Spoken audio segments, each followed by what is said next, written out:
Vamos a ver, lo primero, yo quiero que quede bien claro qué es el concepto de iglesia que se deriva o que sale del Lumen Gentium. Lo primero. Entonces, es misterio,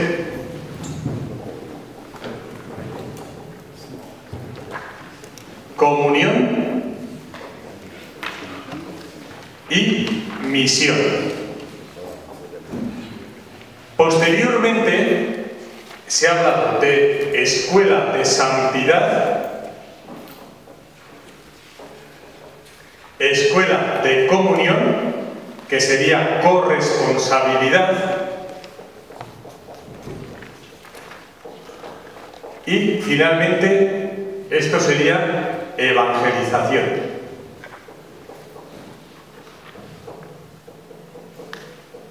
Bueno, sin embargo, dentro del Lumen Gentium, además de el misterio, comunión y misión, hemos dicho que está lo trinitario, desde el Padre, pueblo de Dios, desde el Hijo, cuerpo y esposo, y desde el Espíritu Santo, templo vivo. Como don Jorge siempre me decía que a partir del Lumen Gentium y del Vaticano explicara lo que ha venido después, miren, misterio, comunión, misión, pueblo, cuerpo y escuela, después ha derivado en ver a la Iglesia como familia, como escuela y como taller. La familia quiere decir hogar donde todos estamos a gusto, la escuela donde todos aprendemos de todos y taller donde inventamos métodos ¿de qué? De evangelización. Otra cosa, la comunión en el posconcilio se llama corresponsabilidad, responsabilidad compartida, y también se llama sinodalidad. Sinodalidad. Es decir, todos en un mismo camino y todos poniendo en común lo mejor de nosotros mismos. Y la misión se llama evangelización. Ahora decimos nueva evangelización. Ojo a lo que voy a decir ahora, ¿eh? La palabra nueva evangelización convive con otras dos realidades: evangelización y missio adientes. Esto quiere decir que en este momento no se está reinventando la Iglesia de cero, sino que todo lo que hemos hecho en la Iglesia evangeliza: los sacramentos, el anuncio, el compromiso, que a la vez sigue la missio adientes. ¿Qué significa nueva evangelización? Aquellos que un día fueron bautizados y necesitan una fe viva, una fe como encuentro personal con Cristo. La mejor definición de nueva evangelización es la que da el Papa Benedicto: el arte de vivir. El arte de vivir. Vale, sigo adelante. Voy a borrar esto, ¿eh? Vamos a ver.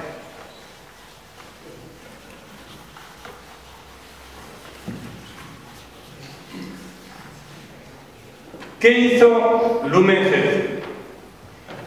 Salir de un doble esquema falso, donde lo primero era Cristo, repito, Cristo hace la jerarquía y la jerarquía hace al pueblo. Tampoco me vale Cristo que hace al pueblo y del pueblo se elige la jerarquía. No me vale. ¿Cuál es el esquema del Vaticano II? Cristo al mismo tiempo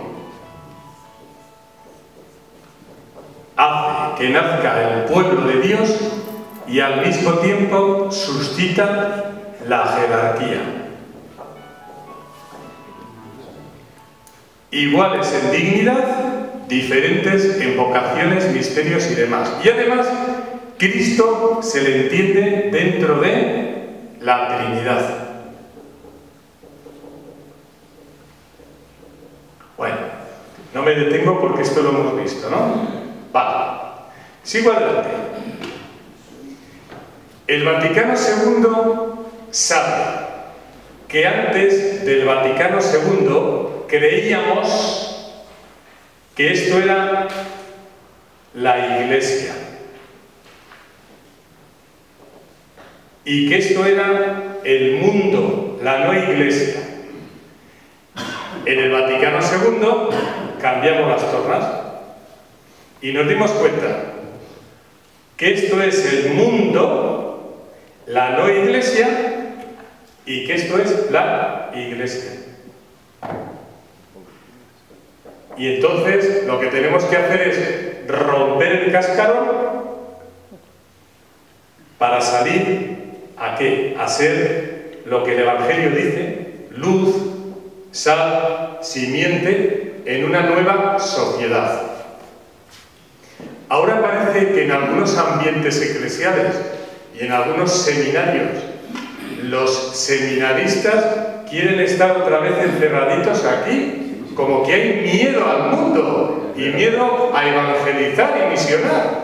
Y otra vez prima más el incienso y las sotanas y las cosas raras que esto de verdad. Bueno, pues hay que saber. Vale. Otra cosa importante.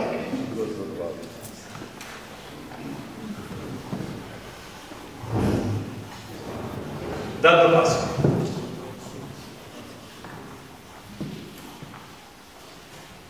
De la Iglesia del Vaticano II, atención, se deduce que para que una iglesia, una comunidad, una diócesis sea católica, se necesitan dos cosas: identidad y misión. Vale. Identidad, claramente quién soy yo, y misión, soy para el mundo. A partir de aquí nacen cuatro formas erróneas en el posconcilio de la Iglesia. Cuatro formas. Primero, aquellas comunidades, iglesias, que tienen mucha identidad, muy místicas, muy católicas, muy espirituales, muy viviendo para ellos, pero no tienen misión. Les da miedo el mundo, no influyen para nada donde están. Atención, los líderes, los presbíteros, los catequistas son demasiado espiritualistas.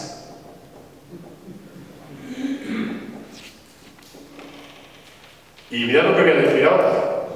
Y son dictadores espirituales. Son como la gran gallina que meten debajo de las alas a todos los pollitos, pero no pueden salir. Y todo gira en torno al líder espiritual y a la espiritualidad de mi grupo. Lo contrario, se está dando en el posconcilio comunidades que no tienen identidad.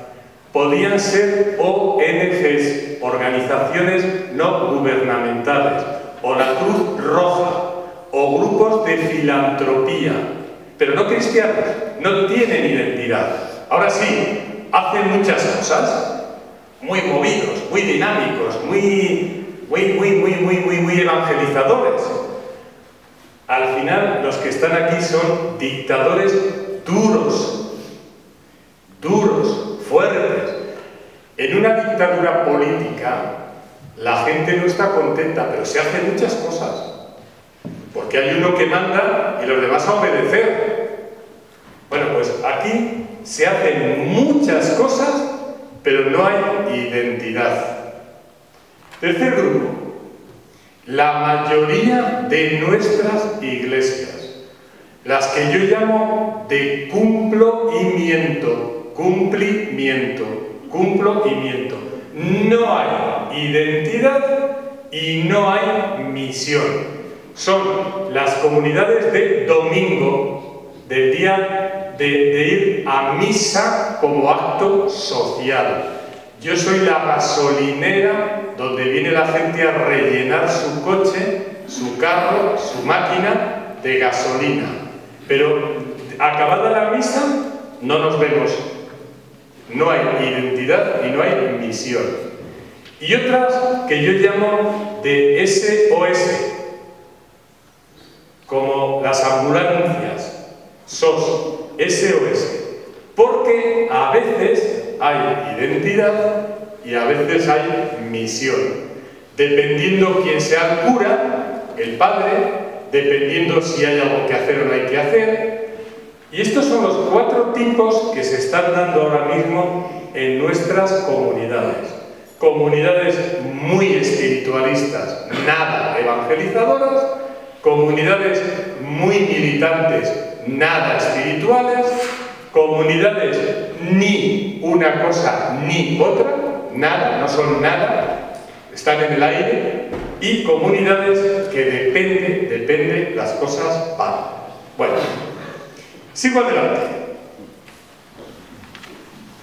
¿Qué dice Lumen Gentium de obispos, de presbíteros, de religiosos y de laicos? ¿Qué dice? Vamos a los obispos.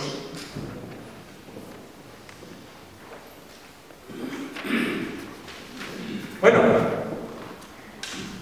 antes del Vaticano II, definición de obispo, 2 cosas. Una, el vicario del Papa. El Papa era todo, los obispos éramos sus vicarios. Y segundo, definición de obispo, un presbítero con manos sueltas. No se tenía muy claro lo que era el sacramento del episcopado. Se creía que uno ya cuando se ordenaba presbítero ya tenía la plenitud del sacerdocio, pero tenía las manos atadas porque no podía ordenar. No podía ordenar y no podía legislar, como hace el obispo. Pero no se necesitaba para ser obispo ser más que presbítero. El Vaticano II dice: dentro del sacramento del orden hay 3 modalidades. 3 modalidades. Obispos, presbíteros y diáconos. Definición de obispo: directamente llamado y consagrado por Cristo y a la vez con la misión eclesial. Sacramento y la misión eclesial. Y añade algo más, Y añade algo más. La comunión episcopal. Es decir, un obispo, para ser católico, y esta es la novedad del Vaticano II, tiene que tener 3 notas. La consagración episcopal, que es diferente a la presbiteral, y que no es un presbítero que tiene manos libres, sino tiene algo más. Ahí sí que se puede hablar de la plenitud.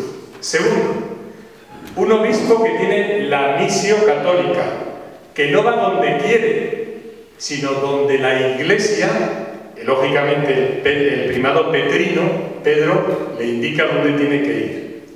Y tercero, siempre en comunión, siempre en comunión. Por eso a veces cuando se habla, en España hay una secta que se llama el Palmar de Troya, donde un obispo vietnamita católico empezó a ordenar obispos y presbíteros. Se habla incluso de otras sectas que al principio eran obispos católicos que han ordenado presbíteros y diáconos. Y se dice: ¿son válidas esas ordenaciones? Desde el punto de vista teológico, pueden serlo, teológico.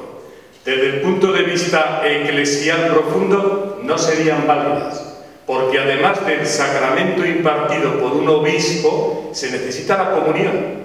Y la comunión es esencial para la validez de la consagración episcopal. ¿De acuerdo? Esta es la novedad, ¿eh? ¿Qué dice de los presbíteros el Vaticano II? En concreto la Lumen Gentium, ¿eh? Estamos hablando de Lumen Gentium. Dos cosas muy importantes. Una, la identidad del presbítero y la misión, y fijaros que lo dice hace 50 años, tiene que ver con la palabra de Dios, tiene que ver con los sacramentos, especialmente la Eucaristía, y tiene que ver con el servicio a la comunidad. Ojo, de tal manera que un presbítero que no predicara en el espíritu de la Iglesia la palabra de Dios, un presbítero que no celebrara habitualmente la Eucaristía y un presbítero que no tuviera comunidad, no es un presbítero completo. Puede estar ordenado, pero no es presbítero completo. Por lo menos no es un presbítero católico. Y nosotros, los diocesanos, que no somos los presbíteros regulares, los religiosos, recordad que nuestra santificación es la caridad pastoral. Es decir, yo no me voy a hacer santo como un presbítero religioso por la vivencia de los 3 votos. Yo me voy a hacer sobre todo por el ejercicio de la caridad. Pero ahora viene una cosa muy bonita, ¿eh? Muy bonita. Mirad, al mismo tiempo que los presbíteros tienen que vivir de estas 3 realidades, Lumen Gentium descubre que se es presbítero con el presbiterio. Porque además de la comunidad, necesito un presbiterio y un obispo, lógicamente. Y se es presbítero, atención, con las dimensiones que la Iglesia pide para todo cristiano, que vamos a llamarla, en el caso nuestro, de esponsabilidad. Y me voy a explicar, Me voy a explicar porque esto es muy interesante. El Vaticano II, no el Lumen Gentium, sino el Presbyterorum Ordinis, claramente habla de la íntima fraternidad sacerdotal. De tal manera que cuando a mí los presbíteros jóvenes, y aquí hoy he preguntado tomando café, algunos lleváis 4 años, otros 7, otros 8, etc., a mí me dicen, estoy hablando de los presbíteros diocesanos, diocesanos, estrictamente diocesanos, a mí me dicen, ¿qué espiritualidad tenemos los presbíteros diocesanos? Porque un presbítero que es religioso, además de lo que voy a decir ahora, tiene su carisma. Pero ¿qué es lo que define un presbítero en espiritualidad? Y yo digo, 4 cosas. 4 cosas. 1, y lo primero, el sacramento. Yo he sido ordenado presbítero para lo que prometí el día de mi ordenación sacerdotal se lleve a cabo toda la vida. Y por eso toda la vida del presbítero es desarrollar lo que es el sacramento del orden. Como en el matrimonio, todo lo que significa la vida matrimonial y familiar es desarrollar lo que en el sacramento del matrimonio se comprometieron. Vale, entonces lo primero, el sacramento. Segundo, mi espiritualidad es vivir con un presbiterio y con un obispo concreto. Yo no me he hecho cura para vivir directamente del Papa o para vivir solo para la Iglesia Universal. No. Tú eres presbítero en una iglesia particular, con un obispo particular. Y tienes que vivir en el presbiterio. Y si no, no eres presbítero. Tercero, tienes que vivir una iglesia particular, con lo que la historia de esa iglesia tiene. Ciudad Rodrigo no es lo mismo que Coimbra, y Coimbra que Guarda, y Guarda que Brasilia. La iglesia particular. Y cuarto, tienes que vivir insertado en un trabajo de una comunidad concreta. Por lo tanto, al presbítero le hace el sacramento, el presbiterio, la iglesia particular y las comunidades donde trabajas. Para los religiosos hay otro elemento más. su carisma religioso y su espiritualidad propia.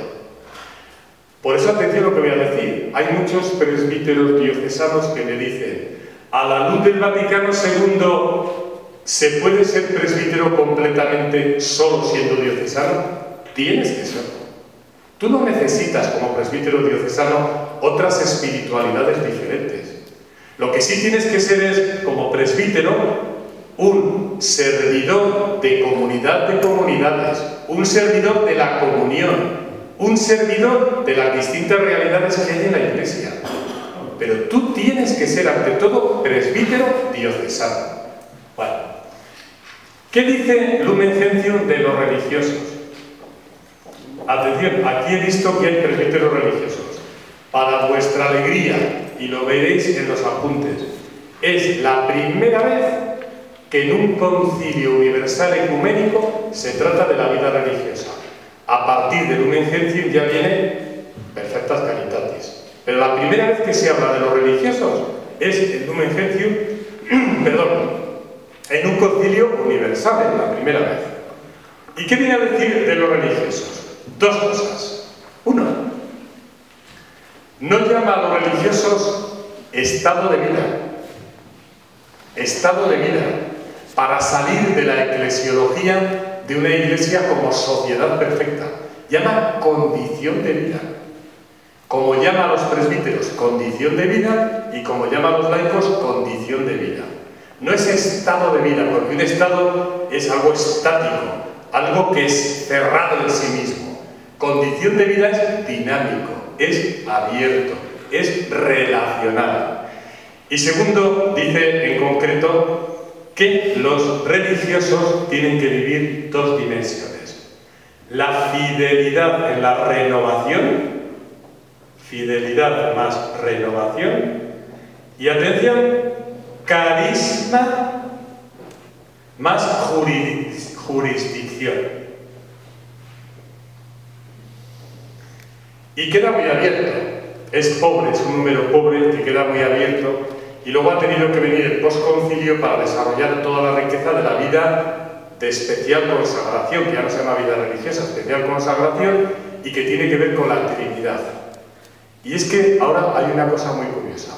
Así como no hay estados de vida, religiosos, presbíteros, laicos, sino condición de vida, la espiritualidad es común a todos, a imagen de lo que es la Iglesia, trinitaria.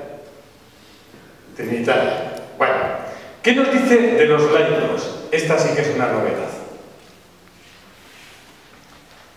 Mira, se deduce que los laicos no son los delegados del presbítero, que los laicos no tienen que pedir permiso a los obispos y a los presbíteros para actuar, sino que los laicos tienen entidad propia, identidad más misión. Y aquí, en concreto, el Lumen Gentium se queda solo en las tres notas que el bautismo otorga. Bueno, solo que ya es mucho, ¿eh? Los laicos son sacerdotes, son profetas, son reyes. Bueno, ¿qué ha pasado en el posconcilio en el tema de los laicos? Que esto es muy importante. ¿Qué ha pasado? En este momento hay tres corrientes teológicas. Las tres tienen algo de verdad, pero las tres, cuando quieren ser exclusivas, crolan, se hunden. Hay una corriente de teología laical que dice: los laicos solo son cristianos. Solo. Y no se tienen que llamar laicos, sino cristianos. A lo cual decimos, falso. Porque fiel cristiano somos todos. Somos sacerdotes, somos religiosos con especial consagración y somos laicos. No me convence. Y si tú, por querer quitar el nombre de laico o seglar, quieres llamar a esa realidad cristiano, muestras confusión. Y a lo mejor lo que me estás diciendo es que no es nada. Al final no es nada. Por cierto que en España hay un chiste que dice que tenemos un gran problema los curas hoy con los niños, ¿no? Tenemos un gran problema. Porque tú les dices, ¿quieres ser cristiano? No, quiero ser Messi.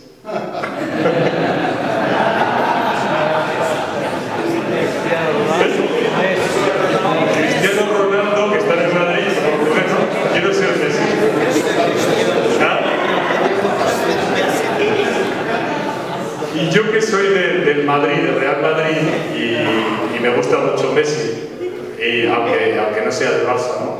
Yo entonces soy ecuménico, y cuando me dicen esto digo, ¿a que no sabes por qué Messi, el argentino, va mucho a misa? ¿Por qué va mucho? Porque quiere ser cristiano.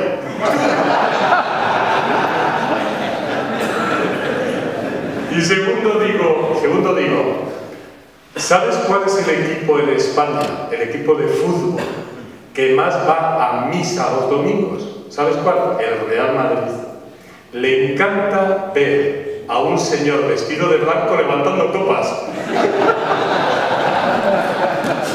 Bueno, entonces hay algunos que dicen, solo cristianos los laicos. Mal, porque eso es decir nada. Hay otros que dicen, los laicos tienen que vivir en el mundo, en el siglo. ¿Por qué? Porque lo propio de ellos es la transformación de las realidades mundanas y sociales. Digo, sí, pero también hay un peligro, que se secularice, que solo vivan para el mundo.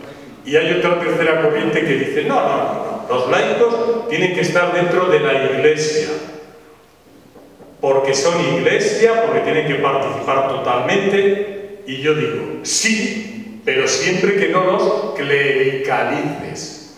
Por lo tanto, de estas tres corrientes de los laicos hay algo de verdad. Los laicos son importantes sencillamente por ser cristianos. Los laicos tienen que vivir en el mundo, en el siglo, y los laicos tienen un papel activo en la Iglesia. Yo voy a decir una cosa muy seria. Cuando leáis un tratado de Iglesia, de eclesiología, fijaros en dos cosas. Cómo tratan el sacramento del bautismo y cómo tratan el tema de los laicos. Detrás de cómo se trata el sacramento del bautismo y el tema de los laicos hay dos cosas. Una, ¿cómo entiende ese eclesiólogo la relación Iglesia-sociedad? Y segundo, ¿qué eclesiología tiene detrás? Si aunque hable del Vaticano II, no ha entrado en él el Vaticano II. Porque se puede hablar del Vaticano II, pero tú no tienes el espíritu y el corazón del Vaticano II. Y bueno, luego ya quisiera deciros lo siguiente, vamos a ver.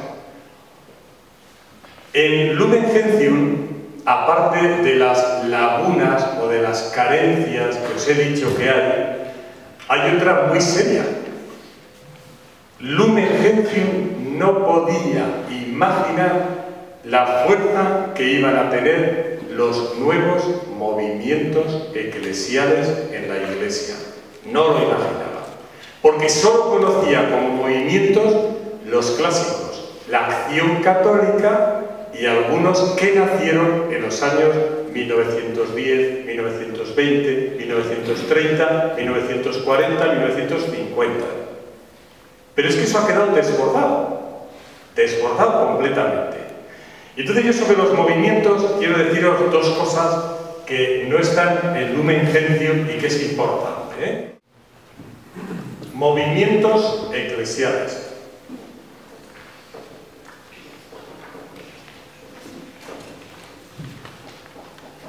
Ojo que cuando digo movimientos eclesiales, no digo movimientos laicales, ni movimientos sacerdotales, ni movimientos episcopales, movimientos eclesiales, donde puede haber obispos, presbíteros, laicos y en algunos casos hasta gente de vida de especial consagración.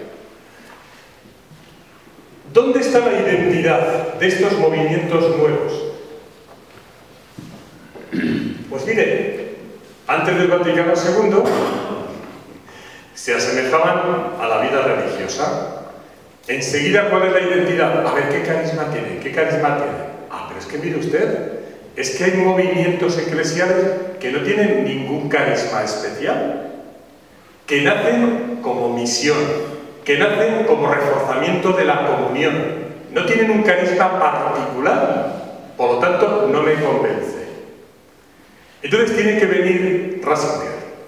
Imaginaros, en los años 80, después de casi 30 años de Concilio Vaticano II, para decir que la identidad de los movimientos eclesiales, el estatuto teológico, que así se llama, el estatuto teológico, engarza con el ministerio petrino. O sea, que resulta que los movimientos eclesiales remiten a un fundador, que es Pedro, que es el Papa. Y van a decir ustedes, ¿y por qué? Sí, señor, porque todos los movimientos eclesiales tienen una nota: universalidad, catolicidad. Por lo tanto, aquellas realidades que no se remitan al ministerio petrino y que no tengan universalidad no se llaman movimientos eclesiales. Se pueden llamar carismas particulares, se pueden llamar institutos de vida no sé qué, pero no son movimientos eclesiales. Hablando más en plata, neocatecumenales, focolares, comunión y liberación y otros movimientos nacidos después del Vaticano II tienen, a pesar de una persona que los impulsa y dinamiza, Chiaralubi, Giussani, etc., tienen esta identidad al servicio del Papa. Bueno, no del Papa, perdonad porque no estaría bien expresado. Al servicio del ministerio petrino para toda la Iglesia Universal. Lo cual esto comporta muchos problemas, pero también muchas alegrías. Porque, por ejemplo, los nuevos movimientos eclesiales son verdaderamente hoy los evangelizadores.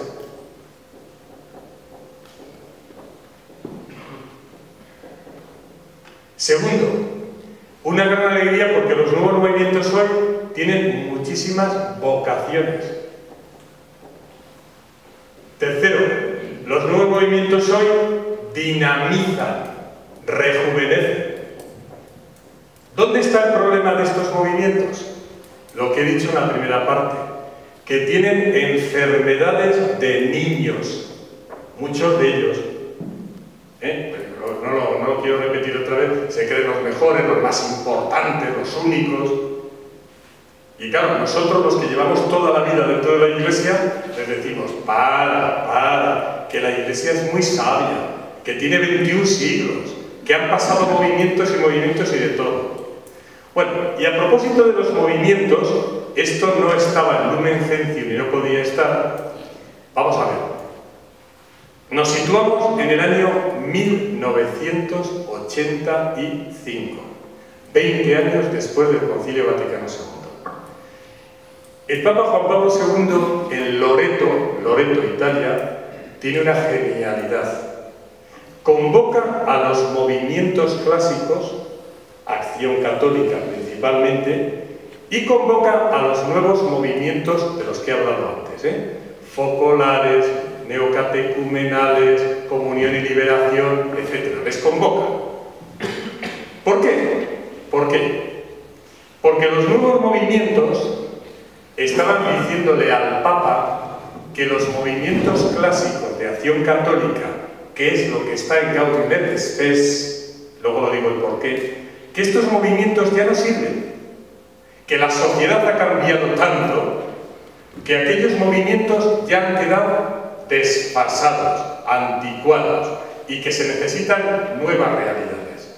¿Y por qué le dicen esto los nuevos movimientos? Mirad, esto es muy interesante.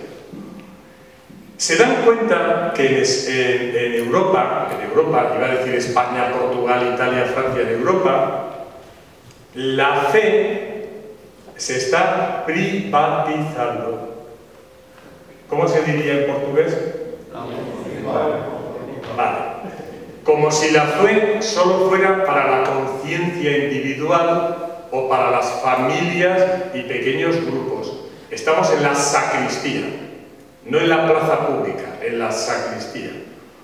Y entonces dicen los nuevos movimientos, le dicen al Papa, mire, santidad, la Acción Católica, que tiene una espiritualidad de mediación, ha quedado vieja. Porque la acción católica, en esa espiritualidad de mediación, cree mucho en cada militante, en cada persona. Y cada persona tiene que ser cristiano de verdad allí donde está. Y luego en comunidad revisan la vida, se alimentan y se cuidan. Pero ser cristiano hoy individualmente en esta sociedad no se puede ser. Te han comido. Ya no eres levadura, eres masa. Eres anónimo. Eres no misionero. No eres nada. Y dicen ellos, necesitamos otro tipo de pastoral, de evangelización, que se llama presencia. Presencia. Es decir, donde lo institucional, el grupo, salga fuerte. Y al Papa le ponen una trampa. Le dicen, Santo Padre, usted que es tan inteligente, ¿qué es más importante? ¿Maestros en escuelas públicas o escuelas católicas? ¿Qué es más importante? ¿Periodistas, jornalistas en periódicos, radios, televisiones públicas o tener medios de comunicación confesionales católicos? ¿Qué es más importante? ¿Médicos en hospitales públicos o tener hospitales públicos? ¿Qué es más importante?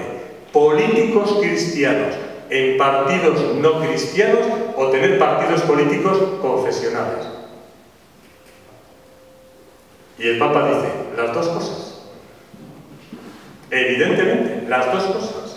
Necesitamos médicos, periodistas, maestros, políticos que estén en lo público aunque no sean cristianos. Pero necesitamos también instituciones cristianas para no perder nuestra identidad y siempre con las leyes democráticas. El problema es que últimamente hemos olvidado mucho esta parte y, como digo, nos estamos encerrando aquí. ¿Y fruto de qué? Y hablo muy claro, fruto de abusos, de extremos. Por ejemplo, seminario. Antes del Concilio Vaticano II, el seminario era la presencia visible de una institución.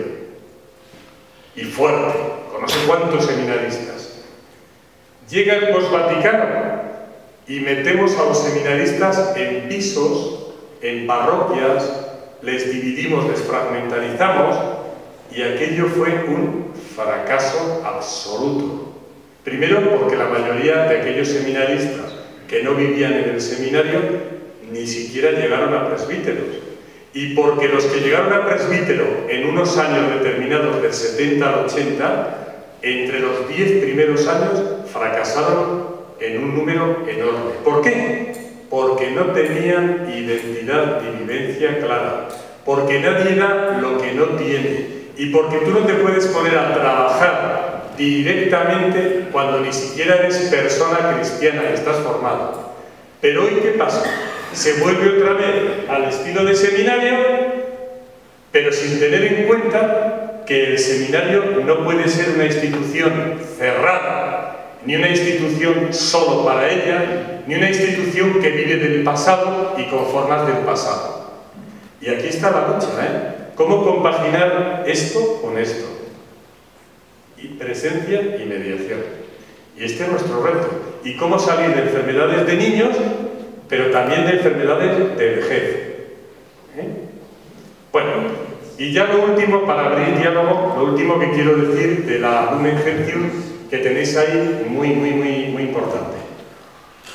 El tema de María, la Mariología, que fue el último capítulo de Lumen Gentium. Vamos a ver. Yo he dicho que Lumen Gentium tiene dos novedades importantes. Una, la Iglesia de la Trinidad. Y dos, que recupera para la teología la categoría de historia hacia la escatología. Lo que hemos dicho de revelación. Mire, en el Vaticano II, cuando Pablo VI asume las riendas, el tema de la Virgen fue de los temas más complicados que se han reflejado en las actas. Y les voy a decir el porqué. Para los hermanos protestantes, la Virgen en la teología católica es el resumen de todas las herejías. Te dicen los protestantes, ¿tú quieres saber por qué el catolicismo no es verdadero? Mira la Mariología.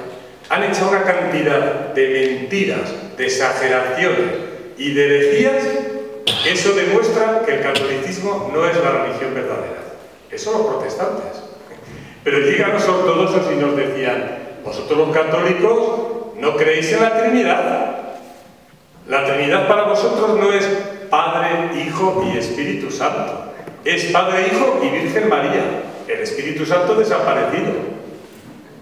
Y tercero, dentro de los padres que van al concilio ya católicos, hay entre ellos una lucha enorme. Unos quieren seguir reflexionando sobre la Virgen solo desde el misterio de Cristo y resaltando todos los privilegios que la Virgen tiene y metiendo hasta un título más, corredentora. Y luego estaba el otro lado, los católicos diciendo, oiga, que la Virgen María, además de Madre de Cristo, es Madre de la Iglesia, es peregrina de la fe, es cristiana que se va haciendo. Y en el colmo, lo que acabo de ver en Tenerife, en las Islas Canarias, el colmo, que resulta que el Papa Juan Pablo II lo ha recogido. Llego a un pueblo que se llama Icoz de los Vinos, en Tenerife, y me dice el cura, señor obispo, del misterio de la Eucaristía que hay en este retablo, ¿qué es la que usted le llama la atención? Evidentemente que la Virgen está comulgando. San Lucas está dando la forma sagrada a la Virgen. Y yo al principio, lo que él esperaba que me iba a reír de ello, no me reí, y le dije con mucha seriedad, eso, el Papa Juan Pablo II, en su documento sobre la Eucaristía, lo dice al final. Una vez que Jesucristo asciende al cielo, en los años que la Virgen siguió viviendo en la tierra, siguió insertada en la comunidad cristiana, orando en la comunidad y recibiendo la vida, entre ellos la Eucaristía, que la comunidad se celebraba. No recibía la forma como la tenemos ahora. La Virgen participó del mismo cuerpo de Cristo. Bueno, ¿qué quiero decir con esto para no liarme? Que el Papa Pablo VI lo tenía dificilísimo a la hora de encauzar la Mariología.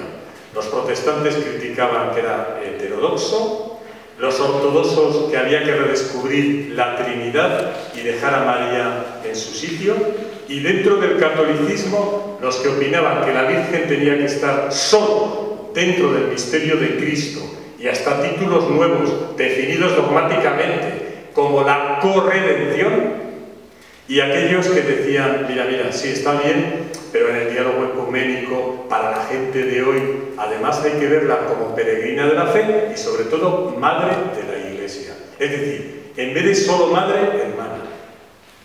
Bueno, entonces, ¿qué hace el Papa?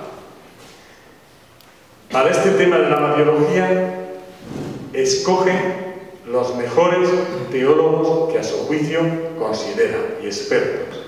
Y les dice, quiero que hagáis una Mariología donde las dos tendencias dentro de la Iglesia quepan. María en el misterio de Cristo y María, Madre de la Iglesia, en el misterio de la Iglesia. Y además, de la Iglesia de la Lumen Gentium. Oye, pues hicieron una obra de ingeniería que, aunque los capítulos últimos de Lumen Gentium no sean redaccionalmente muy buenos, sí tienen ese mérito. La Virgen María ha sido metida en la Iglesia y en Cristo. ¿Y sabéis desde dónde? Desde la categoría de historia de la salvación y la categoría de Trinidad y escatología. Y desde ahí se puede ver en la Virgen, y este es el resumen, los 5 verbos que tradicionalmente la Virgen ha tenido. el Fiat, hágase. El Magnificat, cantar las alabanzas de Dios. Conservabat, guardaba los misterios de Dios. Stabat, corredentora y al pie de la cruz. Y finalmente, Gaudebat, con esperanza, porque anuncia el futuro escatológico. Y yo os digo la verdad, de los libros que he tenido que escribir para la gente, para el pueblo sencillo, lo que más me ha ayudado a mí ha sido escribir sobre la Virgen siguiendo los capítulos de Lumen Gentium. No os compliquéis la vida cuando tengáis que predicar de la Virgen o hacer una novena de la Virgen. Ir directamente a Lumen Gentium y desarrollar uno a uno los capítulos de la Virgen, que es una verdadera maravilla, actualizándolos. Vale, esto es lo que yo os quería decir ahora. ¿De acuerdo? Muy bien.